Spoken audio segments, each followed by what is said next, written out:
Guys, pakainin natin yung pusa kasi payat na.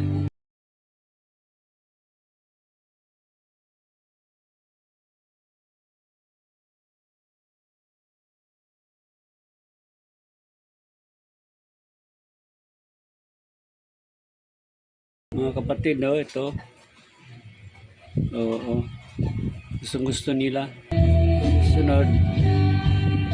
Tatlo yung binili ko. Kaya pakitan ko sa inyo kung bibili kayo nito, papakainin nyo sila ng ganito. At least alam nyo na, no? Ito yung tinatawag mga kapatid, no, na golden cat. Marami rin nag-aalaga dito na itong klaseng pusa, no. Yung tatay nito, pareho talaga nila ng kulay. So, pangalan pala nito ay si Little Bibs. Kaya ito isa, Little Boots. Marami na rin silang nakain mga kapatid, no. Shortcut na lang natin. Okay, bye bye. Salamat sa panonood. Nagsawa na rin, no. Puntahan natin yung isa, mga kapatid.